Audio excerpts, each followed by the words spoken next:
Eh bien, bonjour à toutes et à tous. Je vous propose de commencer sans plus tarder. Donc, bienvenue dans cette table ronde. Pour tout vous dire, je pense que c'est la seule qui allait vraiment le déplacement à financièrement. On va pas se la cacher, il ne faudra pas trop le répéter aux autres, mais c'est une table ronde quand même assez excitante. Vous avez vu le nom, digitalisation de la fonction finance, rien que ça. Donc ça, c'est quand même assez formidable. Ça, c'est des défis assez excitants pour la fonction finance. Ça la projette dans la modernité. C'est génial, ça fait rêver. En tout cas, moi, mes étudiants, ça les fait rêver, ce genre de choses. Hein. Et puis, on va découvrir ce que c'est qu'un DAF 4.0. Ça aussi, c'est pas mal. C'est pas mal. Ça modernise la fonction, ça la rafraîchit, c'est formidable. Et puis, il y a d'autres raisons pour lesquelles ça va être très intéressant d'assister à cette table ronde. C'est les panélistes, en fait, de la table ronde. Donc, nous allons avoir Alexandra Grillard, en fait, je la laisserai se présenter tout à l'heure, hein, qui va témoigner de son expérience de DAF, en fait, sur ces problématiques de digitalisation. Et puis, on va avoir le regard d'experts, de spécialistes, en fait, de ces problèmes de fidélisation avec une perspective assez large d'Éric Guénaud et de Norbert Jamet de la société Cégide, et qui vont entamer avec Alexandra en fait un dialogue sur ces problématiques d'évolution des entreprises. Alors c'est excitant parce que c'est moderne, ça permet d'améliorer les processus de l'entreprise, ça permet de faire des économies de coûts. Donc voilà, donc on va découvrir tout ça pendant une demi-heure de présentation, et puis ensuite je compte sur vous pendant le quart d'heure restant pour poser plein de questions et et nous aider à animer ce débat. Donc on devait avoir une quatrième personne, en fait, une DAF malheureusement, qui a tout préparé avec nous et qui a attrapé le Covid. Ça existe encore. Et en plus, elle s'est fait tester. Et en plus, elle s'est fait tester. Ouais. Voilà. Bien. Alexandra, on va commencer par vous. Alors, vous allez vous présenter rapidement, mais première question, la performance opérationnelle du DAF, elle est impactée comment par cette digitalisation? Racontez-nous votre expérience. Vous aviez plein de choses à dire. Vous avez sélectionné quelques points. Exactement. Bonjour à toutes et à tous. Donc, je suis Alexandra Grillard, directrice financière adjointe d'un groupe coté en immobilier qui s'appelle Atland. On est sur Euroliste B. Chez Atland, on a plusieurs métiers en immobilier et donc l'immobilier embarque de facto une volumétrie assez importante. Donc ça, c'est un premier élément, la volumétrie qui fait que rapidement, on a dû se poser les questions de digitalisation. Donc ça, c'est le premier facteur. Le deuxième facteur, c'est qu'on est situé au 40 avenue Georges V, donc juste à côté, je joue à domicile, mais le prix du mètre carré étant ce qu'il est au 40 avenue Georges V et dans le quartier, très très vite, on a dû penser à des solutions d'optimisation et de digitalisation. Ça a été un vecteur effectivement assez fort. Et en étant la jeune de l'équipe, j'ai beaucoup de plaisir à animer sur ces outils digitaux novateurs. Et donc, j'ai eu l'occasion de mettre en place, également de tester des outils. Alors, tout ne marche pas toujours, mais en tout cas, sur ce qui marche, je vais vous en parler. Sur ce que j'ai testé et ce qui est intéressant, je vais aussi vous en parler. Et avec plaisir pour discuter après autour de cette table ronde et du quart d'heure qu'on aura de débat.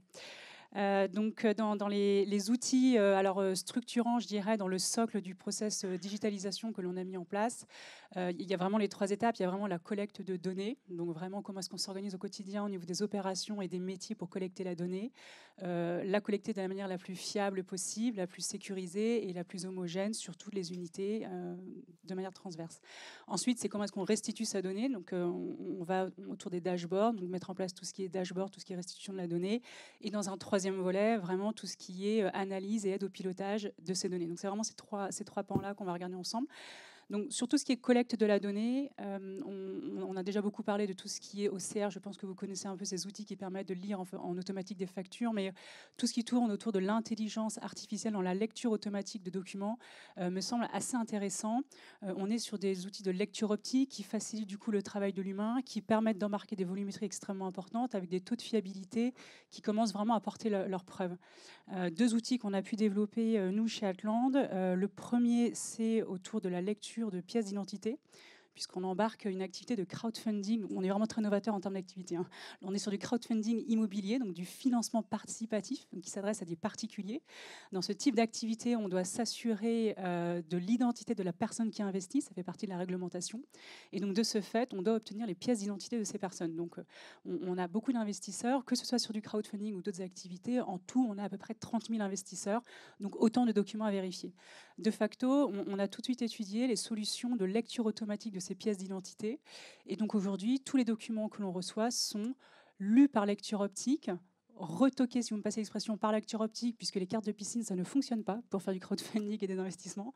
On a ce cas de figure. L'outil est capable de nous dire si le document est périmé et donc le renvoyer à l'investisseur. Enfin, vous voyez, donc on a un premier passage de lecture optique qui nous permet de faire déjà un premier trait extrêmement intéressant. Et ça, c'est un outil qu'on continue d'utiliser et qu'on pousse et qui, avec le temps, fait vraiment ses preuves et s'améliore. Donc ça, c'est un très, très bon outil qu'on a mis en place. Et si vous avez, de par vos activités aussi, ce type de collecte de données personnelles, je pense que c'est un outil qui peut être intéressant à utiliser.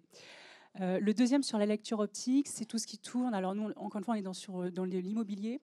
On a une volumétrie en termes de baux qui est intéressant. Donc les baux BAUX, pour chaque locataire, on a un bail. Pour chaque bail, on va venir d'un point de vue financier collecter les éléments qui permettent la facturation. Et donc systématiquement, sur les centaines et les milliers de baux qu'on peut avoir, on va venir chercher les mêmes éléments. Donc là, pareil, on a un outil qui nous permet de scanner tous les baux, de saisir les informations clés, nom du locataire, montant, indice de révision, lieu, etc. Et va pouvoir également, en premier passage, nous reconnaître au moins 80% des champs, avec un taux de fiabilité évidemment suffisant. Et donc, pour cette partie-là de lecture optique, on est encore en train de pousser les tests, puisque avant de le brancher dans le système, je voudrais qu'on en soit à plus de 95% de satisfaction. On n'en est pas encore loin, mais il y a un peu de travail. Mon retour là-dessus, c'est qu'il faut plus de 1000 occurrences pour commencer à avoir un pourcentage d'acceptation qui soit fiable. Donc là aussi, c'est des outils que vous voulez regarder, à mon sens très intéressants, mais par contre très forte volumétrie. Il faut plus de 1000 occurrences pour avoir un taux de fiabilité satisfaisant. Voilà, donc ça c'est pour les éléments de lecture optique. Dans le jargon, on parle de LAD et de RAD, donc LAD, lecture automatique des données. Ça marche très très bien, ça demande un peu d'expérience, un peu d'apprentissage, mais en quelques mois, on peut avoir des retours très satisfaisants. Un deuxième élément, on sort de la lecture optique et là on passe sur les éléments de blockchain. Alors ça fait très novateur de parler de blockchain, ça fait très d'actualité. Dans les faits, ça se pratique. L'exemple pour illustrer cette blockchain que je voulais partager par exemple avec vous est sur un sujet qui nous crispe, je pense, beaucoup en tant que financier. C'est sur les vérifications de RIB et de données bancaires. Aujourd'hui, quand on est amené à émettre des paiements, si on n'a pas ces outils de vérification, on peut rapidement être un peu stressé sur l'authenticité, la véracité du RIB qu'on va être amené à payer.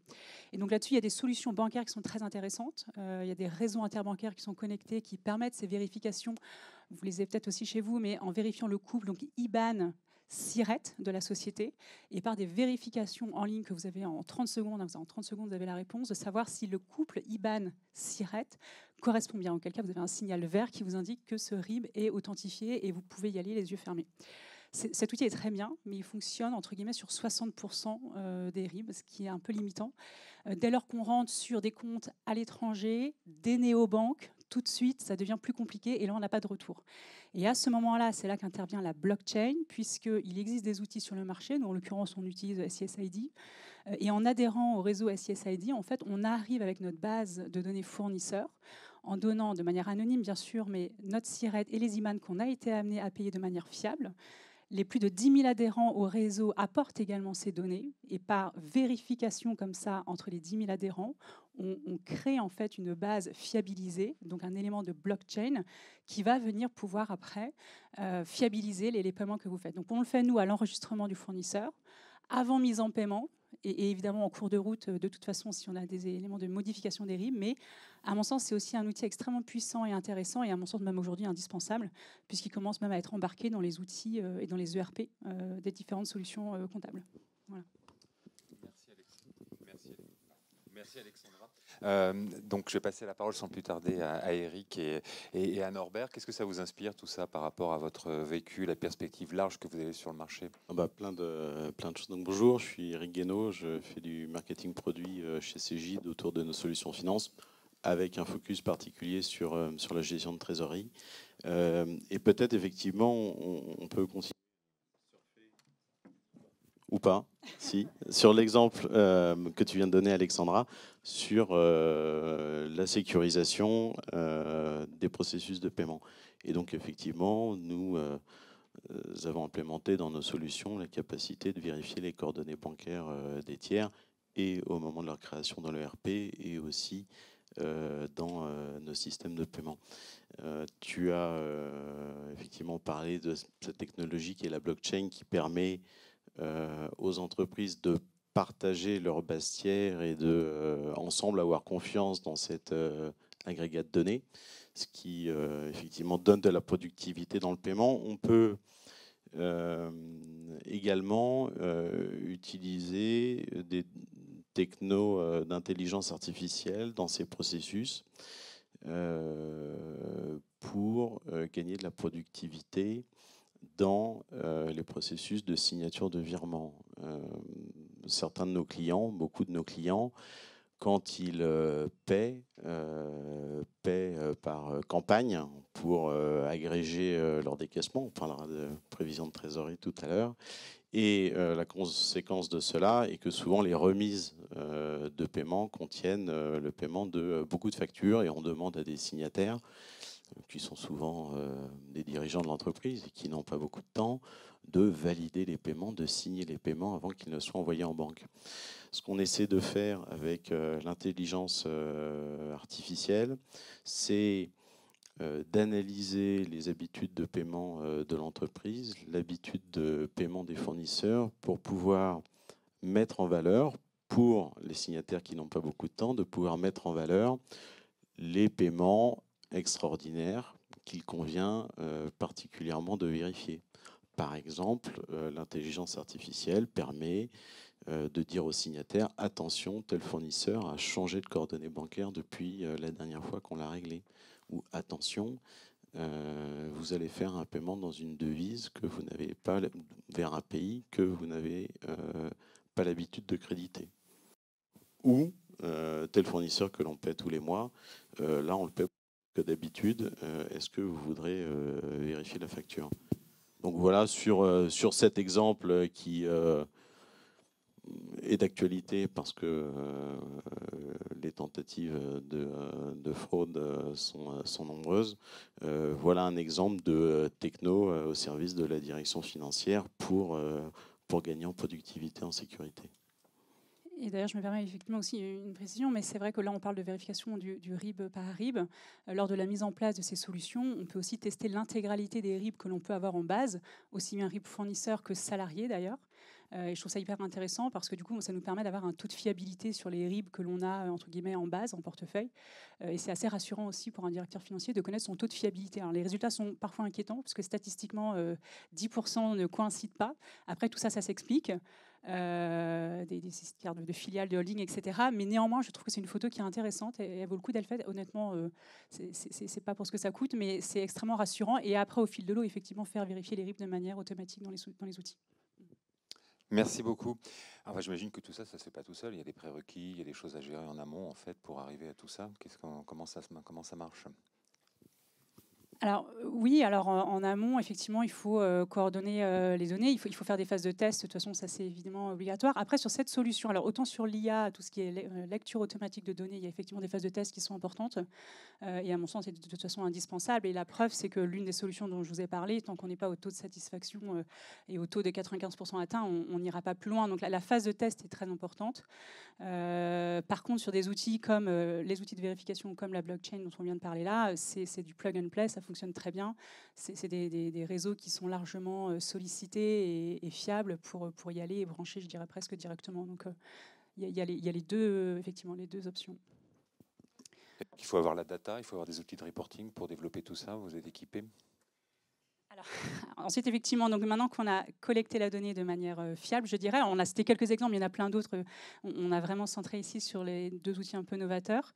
Une fois qu'on a collecté cette donnée, en tant que directeur financier, effectivement, on va traiter cette donnée, l'analyser via des outils donc, de dashboarding. Là aussi, un très joli mot, mais très souvent, quand on sort les premiers dashboards, on est parfois un peu frustré de la qualité de certains indicateurs. Donc, c'est vraiment la qualité de la donnée qui va être clé ici.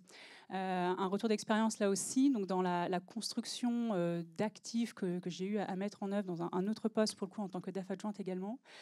C'était des actifs en centaines de millions d'euros, pour ne pas dire proche du milliard. Plusieurs actifs qui ont duré entre 5 et 10 ans de construction, donc dans le secteur public pour le coup, et sur lesquels on avait besoin d'avoir un indicateur sur le coût à terme en fait, de cet actif, sachant que, comme je vous l'ai dit, on était sur une période de 10 ans.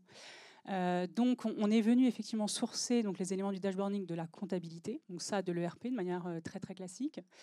Sur des périodes aussi longues, on est également venu compléter des données de prévision de la part des ingénieurs sur la construction à terminaison des outils. Donc avec ça, on avait l'existant, le reste à faire, donc déjà 2 piliers forts. Et sur des périodes aussi longues, on s'est dit que tout ça n'avait pas vraiment de sens si on n'y ajoutait pas des indices de révision de prix d'une part et des éléments d'inflation. Donc ça, c'était il y a 5 ans en arrière.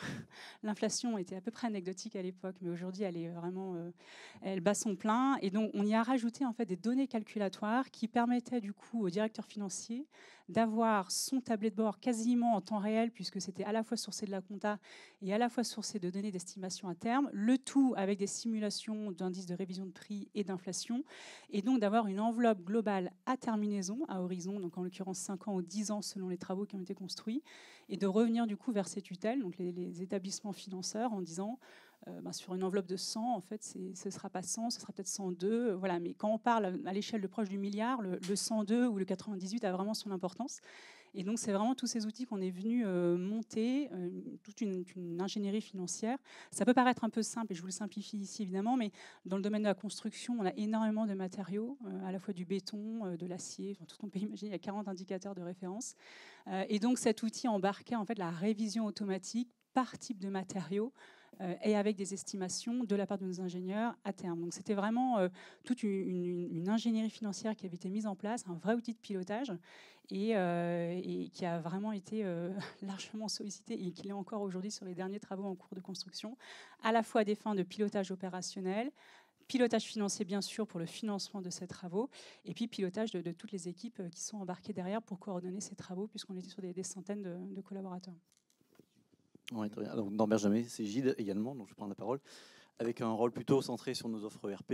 Et du coup, je vais rebondir sur ce que tu viens de dire, Alexandra, par rapport à ces problématiques de pilotage, notamment dans les directions financières, mais aussi dans d'autres équipes opérationnelles, qui est un vrai sujet. Et ce qu'on observe, nous, en tant qu'éditeurs, sur ces thématiques-là, c'est qu'aujourd'hui, en fait, une des problématiques qu'ont les principaux usagers de ces outils, c'est de finalement agréger les informations, pouvoir se doter d'un référentiel unique pour pouvoir disposer d'une base de travail en termes de décisionnel qui soit homogène et cohérente. Parce que souvent, effectivement, on va se retrouver avec un système d'information composite, avec en règle générale quand même un ERP en termes de colonne vertébrale de ce système d'information, mais autour de cet ERP, souvent des applications métiers périphériques. Et quand on veut constituer des indicateurs, comme tu l'évoquais, qui croisent des datas, la grande difficulté, c'est de pouvoir constituer ce référentiel commun qui permettent à un moment donné de ne pas trop mélanger les carottes et les choux-fleurs quand on veut sortir un KPI et d'avoir une donnée cohérente à manipuler. Donc, sur cet aspect-là, évidemment, l'ERP il est quand même central pour constituer le socle de ce référentiel. Mais aujourd'hui, on le voit, les outils sont énormément importants, multiples, et surtout, on est dans des organisations qui doivent manipuler toujours plus de données. Donc, l'une des solutions aujourd'hui qu'on plébiscite et qui est en train de prendre un essor important, c'est tout ce qui va permettre de faire converger ces données dans une logique de temps réel grâce à des API notamment. Donc on va être capable, comme cela, de constituer un référentiel toujours actualisé en temps réel par des API et qui permettent d'avoir une structure de données exploitable facilement pour les métiers. Et justement, quand on parle des métiers, ce qui est intéressant aujourd'hui, c'est qu'il y a un ensemble d'outils aujourd'hui sur le marché disponibles qu'on va pouvoir greffer à l'ERP. Alors parfois, on peut se contenter des briques natives qui sont dans les ERP pour faire son dashboarding, mais parfois, on peut avoir aussi besoin d'utiliser des briques complémentaires. Et je ne vais pas forcément citer des marques ici, mais il y a aujourd'hui un certain nombre de solutions sur le marché très intéressantes parce qu'elles offrent la possibilité de donner la main au métier pour pouvoir constituer ces indicateurs, ces dashboards, et surtout les faire vivre et les ajuster en fonction de leurs besoins qui, évidemment, évoluent aussi au fil du temps. Donc, voilà un peu les éléments que je pourrais apporter ici. Et donc, il faut absolument ne pas sous-estimer ces 3 dimensions, constituer le référentiel commun, le synchroniser plutôt en temps réel, parce qu'aujourd'hui, on est dans une économie digitale où on a besoin de vitesse pour prendre les décisions et on ne peut plus se satisfaire de choses qui étaient considérées comme acceptables il y a quelques années avec des synchronisations hebdo, voire bi-hebdo. Là, on a besoin d'avoir une information toujours à jour, pour ainsi dire, en temps réel. Et enfin, les outils qu'on met dans les mains des métiers pour ne pas être dépendant, tributaire d'informaticiens pour changer un dashboard sur tel ou tel indicateur. À partir du moment où on réunit ces trois éléments, on a les clés pour pouvoir effectivement piloter l'activité et l'entreprise en général. Merci Norbert pour cette réponse très structurée autour des 3 points, c'est très très intéressant. Alexandra, on en fait quoi de tout ça une fois qu'on a... Ça permet d'améliorer la performance financière ou c'est juste un gadget pour les directeurs financiers? Vous en faites quoi? On commence à travailler surtout. Donc ça, une fois qu'on a fait tout ça, on a constitué notre outil de travail et une fois qu'on a effectivement ces beaux outils entre les mains, c'est là que ça commence à devenir intéressant. L'exemple que je vous citais, les 2 exemples que je vous citais sont dans l'immobilier, mais vous pourrez évidemment le transposer dans vos environnements respectifs. Mais dans l'immobilier, dans la construction particulièrement en ce moment, je vous laisse imaginer par rapport à la hausse des matières premières qu'on peut avoir dans tous les sens. Et nos ingénieurs sont extrêmement ingénieux pour le coup à essayer de substituer des matières selon le coût des matières, selon la disponibilité des matières. Et donc, on arrive, via nos outils aujourd'hui, à piloter et donc à faire des simulations et des remplacements de matières selon, encore une fois, la disponibilité et les coûts pour, maîtriser nos coûts de construction, ça c'est quand même une priorité, et 2, ne pas ralentir aussi les chantiers de par la disponibilité des produits. Et donc, on arrive en fait, grâce à ces outils, donc qui est la restitution financière, mais à piloter ces coûts de construction et surtout à s'assurer qu'on reste dans les marges des budgets qui nous sont alloués. Et c'est vraiment des outils, aujourd'hui, je ne vois pas comment on pourrait fonctionner autrement pour piloter dans le contexte extrêmement houleux dans lequel on est. Voilà. Et dans l'autre exemple que je citais sur le programme pluriannuel dans le secteur public, pareil, l'outil bat son plein. Je suis en connexion directe avec les équipes encore aujourd'hui et ils me disent très honnêtement, on ne s'attendait pas à une inflation comme celle-ci. Quand bien même on est un établissement public, on est évidemment contraint comme tout le monde, et donc ils mettent à jour leurs enveloppes et ils pilotent totalement en fait les coûts de construction par cet outil. C'est vraiment une base de référence pour eux et ça paraît juste indispensable pour piloter nos activités, j'allais dire presque au quotidien parce que tout va très très vite dans ces métiers, mais en tout cas au mois, c'est sûr.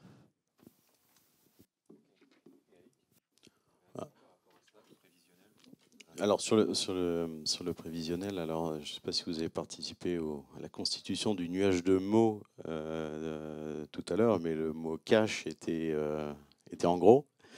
Et peut-être effectivement qu'on on peut en parler quelques instants. Donc évidemment, faire des prévisions de trésorerie est une préoccupation quotidienne pour nombre d'entre vous.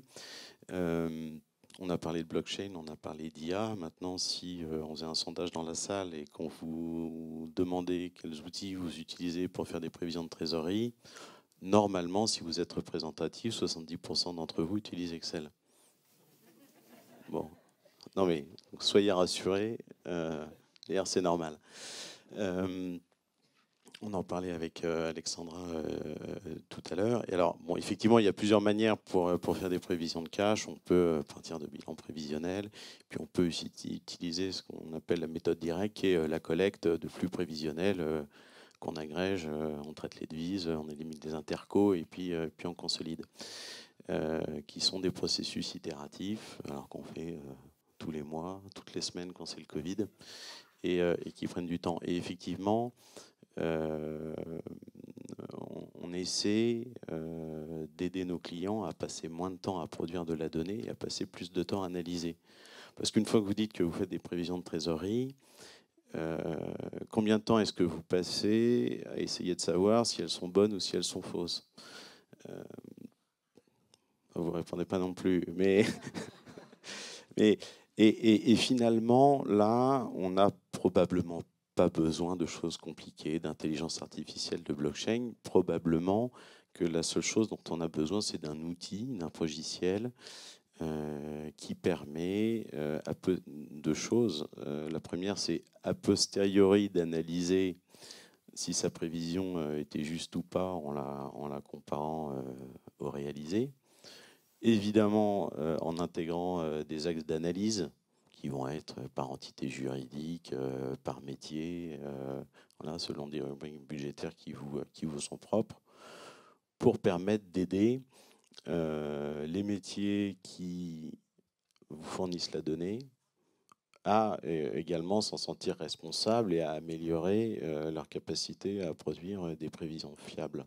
Donc probablement que l'utilisation d'un outil pas très compliqué permet de collecter son réalisé bancaire et puis d'analyser la qualité de ses prévisions. Donc on n'a pas toujours besoin des dernières technos qui viennent de sortir pour faire des choses efficaces.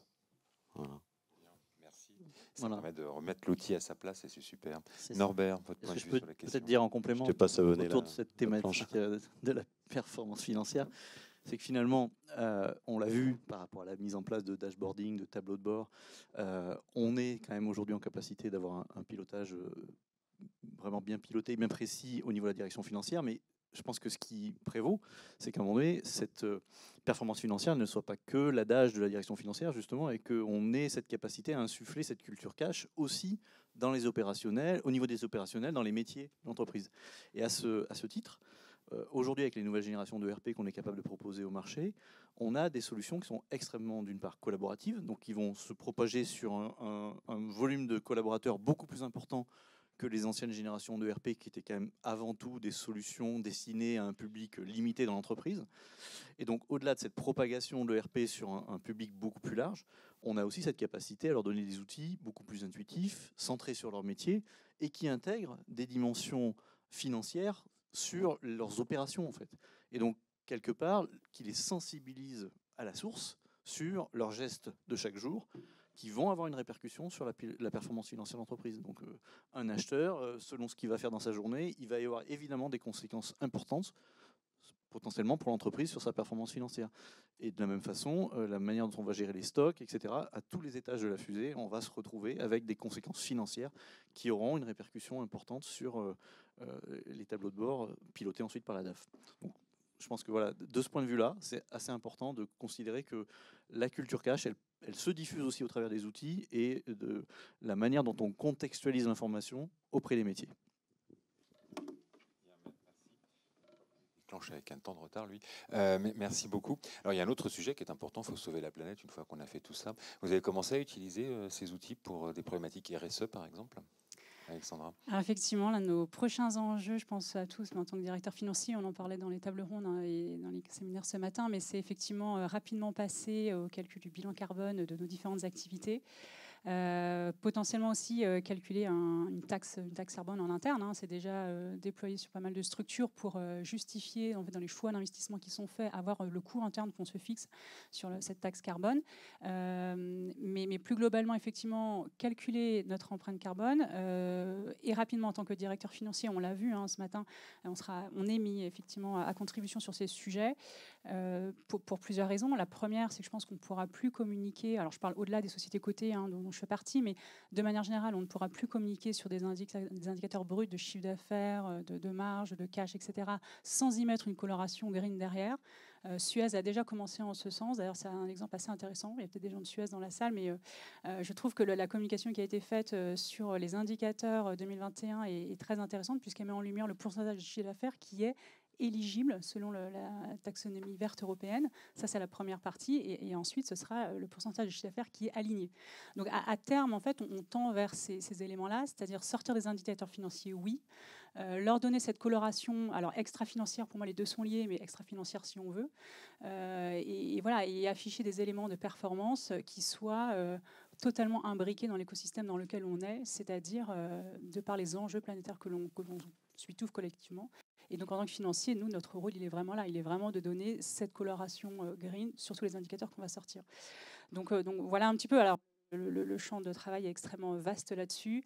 La collecte de données, on en a parlé ce matin, est absolument colossale. Et puis les normes ESRS qui vont rapidement venir seront aussi fédératrices de tous ces indicateurs qu'on va sortir. Mais je pense que ce qui va nous préoccuper, c'est vraiment ça. C'est calcul de ce bilan carbone, les mesures d'atténuation, voire de substitution qu'on va devoir mettre en œuvre. Là aussi, je pense que le directeur financier sera largement impliqué dans ces réflexions. Donc c'est vraiment des défis assez colossaux qui nous attendent, d'où l'intérêt, à mon sens, d'être très très rodé sur les éléments fondamentaux des métiers du directeur financier, compta, trésor, finance, etc., contrôle de gestion, comme on vient de le dire, sur les dashboards. Pour moi, ces fonctions-là doivent vraiment vraiment bien tourner pour pouvoir se concentrer sur la partie green qui nous attend, à mon avis, plus fortement que ce qu'on l'imagine déjà aujourd'hui. Voilà. Et Eric, vous sauvez la planète aussi un peu chez CJ, vous avez un truc là-dessus? Non, tous les jours. C'est exprès, mais Le micro est coupé. Merci. C'est parce que j'allais dire, je suis venu avec mon scooter thermique, c'est pour ça. Rapidement, effectivement, on essaie de sauver la planète. Après, dans le SG, bon, il y a le green dont tu as parlé. Alors nous, effectivement, on propose des logiciels en SaaS, donc il y a des ordinateurs qui tournent, ça consomme de l'énergie. Voilà. Alors on ne va pas expliquer que quand on prépare des algorithmes d'intelligence artificielle, on s'assure qu'ils ne consomment pas trop d'énergie, tout ça. Aujourd'hui, notre vraie force, à date, elle est sur le S de l'ESG. Chez CJ, il ne faut pas oublier qu'il y a le green, mais il n'y a pas que le green, il y a aussi les gens. Et on a beaucoup d'initiatives, on n'est pas là pour faire notre... mais on passe beaucoup d'énergie sur le S et on en est très fiers. Merci. En fait, on avait... C'est fini, Nicolas. Exactement. Oui, comme c'est bien fait pour l'instant, tout se déroule selon les plans. S'il n'y a pas de questions... Si, justement, j'y viens. Donc, la salle est pleine comme on avait prévu. On fait du surbooking comme on avait prévu. On a tenu le temps. Donc, maintenant, ils vont se battre pour poser des questions. On m'a dit qu'il n'y avait personne dans la salle à côté. C'est ça, exactement. Ils vont se battre pour poser des questions. Ils casseront les fauteuils à la fin et on aura réussi. Voilà. Donc, maintenant, voilà, la parole est à vous, à vos questions. Vous êtes nombreux.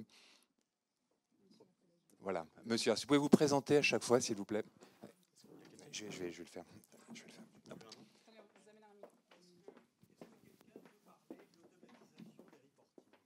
L'automatisation des reporting. Qui a envie de prendre le sujet? Alors, est-ce que vous parlez de l'automatisation de l'envoi des reporting ou de la création des reporting? Alors, je vous pose la question à dessein, mais je suis sûr que Norbert, qui a déjà saisi son micro, va compléter ma réponse. À partir du moment où on collecte de la donnée en temps réel, en fait, il n'y a plus besoin d'automatiser parce que le rapport est prêt tout le temps, si vous voulez. On n'a plus de traitement batch qu'on doit faire tourner la nuit pour collecter de la donnée et la préparer et l'envoyer. La donnée est toujours disponible.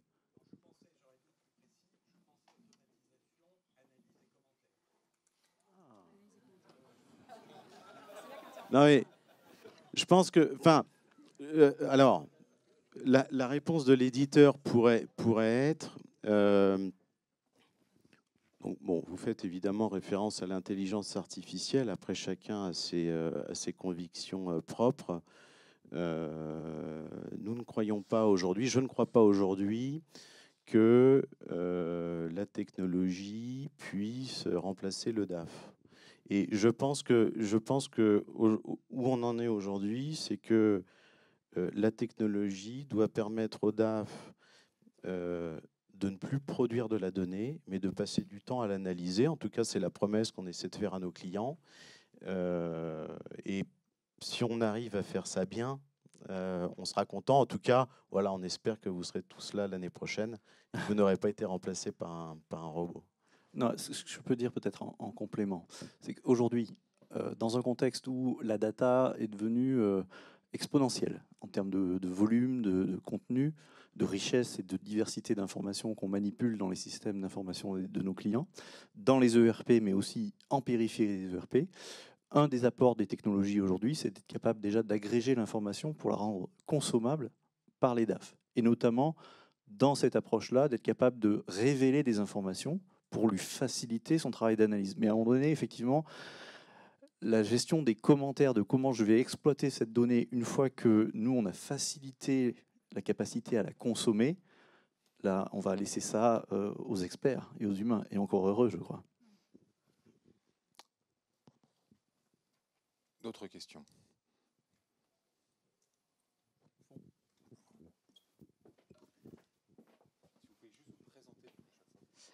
Étienne Soudan, je suis directeur financier adjoint dans une société qui s'appelle BEG Ingénierie, où on fait du bâtiment B2B et expert comptable en entreprise.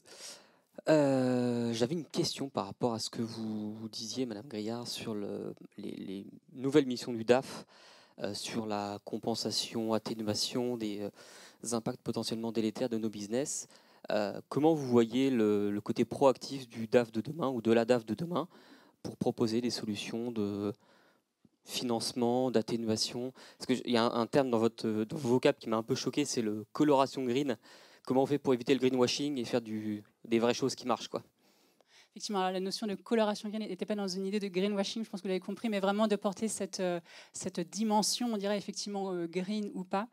Et voilà, non, je pense vraiment que notre rôle, il va être très clairement donc, dans le chiffrage de ce bilan carbone. Donc je pense qu'on est vraiment les premiers attendus, déjà parce que, un, c'est un métier de chiffre, deux, parce que les outils nous aident énormément en ce sens. Tous les outils sont en train de se structurer. Il y a des startups dans le domaine qui vous font des bilans assez rapides. Il y a des outils plus structurés, comme on a aussi aujourd'hui, qui permettent, sur la base de premières IMO, de premiers éléments qu'on a de par notre activité, des ordinateurs, du cloud, de l'industrie, de l'énergie, des transports, etc. On peut déjà commencer à sortir des premiers bilans. Donc je pense que c'est des éléments intéressants à exploiter aussi. Et après, je pense qu'il y aura aussi les éléments de comparabilité, c'est-à-dire que sortir son propre bilan carbone, c'est très bien. Mais évidemment, on n'est pas seul et isolé. Les normes vont aussi nous conduire à pouvoir s'harmoniser. Et je pense qu'il y a la notion de comparabilité qui sera très, très importante. Donc je pense qu'il y a vraiment cette composante chiffrage, benchmark, comment se positionnent les autres acteurs et comment est-ce qu'on va se positionner. On ne peut pas sortir des bilans totalement décorrélés quand on est dans les mêmes activités. Et très rapidement, c'est là qu'on rentre en plein dans les sujets de pilotage dont on parlait juste avant. Comment est-ce qu'on va pouvoir réduire, atténuer, voire compenser, parce que toutes les activités ne permettront pas toujours de réduire ou d'atténuer nos bilans, mais rapidement aussi, il y a des acteurs qui sont en train de se mettre en place sur le marché pour compenser, c'est-à-dire qu'on achètera du coup ces droits. Ça aussi, ce sera un levier. Donc je pense qu'on sera très attendu sur ces éléments-là. Voilà, encore une fois, chiffrage, atténuation, et puis tout ça, encore une fois, à la lumière des indicateurs qu'on va sortir. Ça, c'est vraiment des éléments sur lesquels on va être très attendu.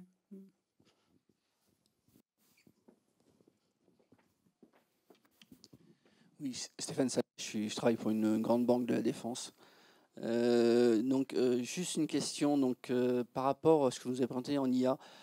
Les exemples que vous avez cités, c'est des exemples qui se résolvent facilement avec des systèmes à base de règles. J'ai fait un doctorat il y a 30 ans sur les systèmes experts. On a quand même évolué. Est-ce que vous avez des exemples plus mordants en termes d'utilisation du big data et réellement de machine learning, voire de deep learning? Voilà. Parce que là, ce que vous avez présenté, ces petites règles, on sait le faire facilement. Oui, alors même sous Excel. Non, on sait le faire. Après, en préparant ce panel, on s'est aussi appuyé sur différents directeurs financiers avec lesquels on travaille. Et autant, je suis d'accord avec vous, tous les éléments de dossier sont largement généralisés, on les a tous exclus, etc. Ça fait des années qu'on en parle. Autant, pour avoir sondé quelques directeurs financiers, ce n'était pas toujours le cas non plus pour l'utilisation de ces solutions. Et d'ailleurs, des solutions de robotique et d'IA, pour en parler aussi autour, tout le monde n'a pas des robots embarqués chez soi. Et tout le monde n'utilise pas non plus les robots embarqués dans les solutions de RP qu'on peut avoir. Oui, non, pas de souci. Après, on est aussi là pour en échanger et on est là aussi pour en échanger. Si vous avez des outils effectivement à partager avec l'audience, effectivement, et au contraire, on est aussi là pour ça. Ça y est, mon micro marche. Vous avez complètement raison de préciser qu'il faut faire la différence entre l'algorithmie de base qui existe depuis des années et des années. Notamment, on l'utilise pour automatiser du rapport bancaire, du rapport comptable. Mais ce n'est pas très compliqué, effectivement. Et la question est de savoir quand est-ce qu'on dit qu'on fait de l'IA. J'allais dire le terme fait... Avec un million de neurones voilà. Alors... en l'occurrence, aujourd'hui, on n'utilise pas de réseau de neurones, mais on considère qu'à partir du moment où les algorithmes que nous prévoyons, je peux revenir sur mon exemple sur la fraude, évidemment, il y en a d'autres chez Cegid. On part du principe qu'à partir du moment où les algorithmes apprennent à partir des données du client, et finalement modifient leur comportement à partir de l'analyse des données. C'est ce qu'on appelle le deep learning. On considère que c'est de l'intelligence artificielle et c'est pour ça qu'on s'autorise à employer le terme. Par exemple concret d'utilisation. Un des problèmes que vous avez, c'est l'explicabilité. Une fois que vous avez un réseau de neurones qui a X couches et X millions de neurones, vous êtes plus capable de comprendre pourquoi il rejette ou il accepte. Exactement. Et nous intégrons bien la chose et vous faites référence à ce qu'on appelle le lâcher-prise algorithmique. C'est-à-dire qu'une fois que l'algorithme d'intelligence artificielle vous a donné un résultat, finalement, vous ne savez pas l'expliquer. Et quel est le DAF qui irait voir son DG en disant c'est ça mon budget, mais en fait, je ne sais pas t'expliquer les chiffres. Voilà. Alors, on revient sur la question que vous posiez tout à l'heure, monsieur. Et c'est pour ça qu'aujourd'hui, sur l'exemple que je donnais, nous sommes très humbles et nous utilisons cette technologie pour aider le DAF dans la sélection de paiements à choisir pour les vérifier. Parce qu'effectivement, on pense qu'il est important que nos clients gardent le contrôle de leur métier. Oui, je ne suis pas sûr qu'il n'y ait que l'intelligence artificielle qui pose des problèmes sur des budgets. Oui, je suis désolé, le micro n'arrête pas de sauter, c'est un petit peu bizarre. D'autres questions, monsieur? Alan, je suis DAF chez Pescanova. Moi, j'ai une question surtout d'un point de vue outil. Comment est-ce qu'on fait le choix aujourd'hui entre d'avoir un ERP qui va faire plus ou moins tout ou d'avoir un ERP qui va être une squelette et de choisir des outils qui sont vraiment spécialisés chacun dans leur métier? Alors, évidemment, c'est la grande question. C'est est-ce que je préconise, est-ce que je prends le parti pris d'aller sur un tout intégré et effectivement d'avoir du coup une mise en cohérence de mes données facilitée parce que c'est dans le même outil, ou est-ce que je privilégie finalement la pertinence fonctionnelle des briques applicatives que je vais retenir par rapport aux besoins qu'ont mes métiers et selon mon secteur d'activité? Je crois qu'aujourd'hui, justement, on a cette chance parce que les évolutions technologiques le permettent, notamment avec le cloud, de pouvoir avoir accès au meilleur des deux mondes. Par les nouvelles générations de ERP qui sont dans le cloud, qui sont évidemment totalement compatibles à des interactions par API sur l'intégralité du scope de l'ERP, eh bien, on peut aller vers ce que nous, on appelle aujourd'hui l'ERP composable. C'est-à-dire qu'il de dire, je pars sur un squelette, une ossature ERP, dans lequel je vais aller piocher un certain nombre de briques fonctionnelles qui sont natives, parce que quand même c'est un peu l'intérêt du jeu quand même de capitaliser sur ce qui est bien pour moi dans cette ERP. Et ensuite, je vais pouvoir travailler sur un écosystème d'applications périphériques que je vais pouvoir réconcilier avec cette ERP via des API pour finalement arriver à un ERP sur mesure par rapport à mon organisation, par rapport à son niveau de maturité à l'instant T, qui sera peut-être pas le même dans 2 ans ou dans 5 ans. Et c'est cette logique-là que nous, on pousse aujourd'hui chez Cegid, qui est de dire, prenez un ERP composable et faites vivre votre ERP au rythme de votre organisation, au rythme de votre croissance et au rythme de la trajectoire qui va être la vôtre. Donc je pense qu'on peut aller vers ce compromis-là, et je pense que c'est la grande tendance marché aujourd'hui qu'on observe, qui est de dire oui, il faut un ERP, mais pas que. Et il faut surtout mettre en cohérence les briques applicatives qu'on va venir adjoindre à cet ERP pour qu'au final, on ait ce référentiel commun garanti par l'ERP, réconcilié par des API, ce qui fait qu'on a une information toujours disponible en temps réel, et on a en même temps satisfait les besoins opérationnels des métiers parce qu'ils ont l'application qu'il leur faut par rapport à votre secteur. Voilà un peu la réponse qu'on peut vous donner aujourd'hui. On a encore un petit peu de temps pour une dernière question, voire 2 questions en fonction de la longueur de la question et des réponses. Stéphane Salé, toujours de la même banque. Je change de sujet, je passe sur le budget. Hein. Le budget, ça devient des exercices de plus en plus périlleux. On est toujours sur un budget annuel et c'est quand même assez... on a quand même pas mal de mal pour répondre à des scénarios alternatifs. Hein. Et c'est là où moi j'étais venu à cette conférence en disant les outils prédictifs, ça commence à faire saliver les chefs. Puis en plus quand on dit qu'il y a de l'IA, ils sont contents, ils peuvent vendre ça dans leur cocktail le week-end. Est-ce que vous avez déjà des exemples concrets d'aide à la construction de budget, hein, pas le budget principal, mais les alternatives, s'il y a telle inflation, s'il y a telles allocations de ressources, là, avoir vraiment une aide dans ces constructions alternatives de budget, hein, qui sont...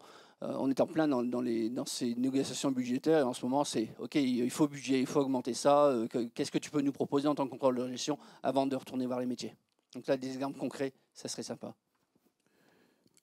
Alors, non, si, j'ai essayé d'être sympa. Non, je vais répondre avec un exemple mais qui est peut-être juste après la constitution du budget, qui est la transformation du budget en tableau de trésorerie. Donc effectivement, on a parlé tout à l'heure de la collecte et la consolidation des prévisions pour faire des prévisions groupes, très bien. Il y a une deuxième méthode pour faire ces prévisions de trésor, qui est de partir de bilan prévisionnel, d'éléments comptables. C'est exactement la méthode directe pour les transformer en tableau de trésorerie. Et effectivement, les outils, certains outils, permettent de construire des scénarios et de variabiliser des éléments pour pouvoir effectivement simuler l'impact de changements dans l'écosystème.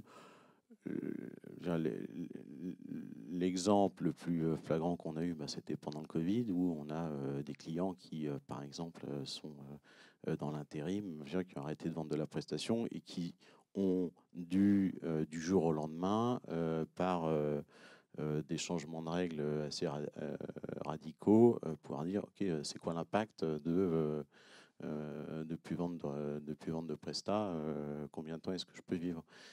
Et effectivement, on discute beaucoup depuis la rentrée avec nos clients qui souvent sont déjà implémentés de ces solutions et qui utilisent ces scénarios pour plutôt dire je suis en train de gérer une croissance externe, quel va être l'impact sur ma dette, et donc ils sont plutôt dans du run normal. Aujourd'hui, ils sont plutôt en train de revenir à des scénarios, à des alternatives plus violentes de circuit chaud, circuit froid, de qu'est-ce qui se passe si je dois fermer tel pays, qu'est-ce qui se passe si le dollar, voilà, dans l'incertitude dans laquelle on vit et dont Stéphane Richard parlait tout à l'heure. On va devoir arrêter tout le temps qui nous était imparti. Donc merci à vous pour votre présentation. Merci Alexandra, merci Norbert, merci Eric, merci public.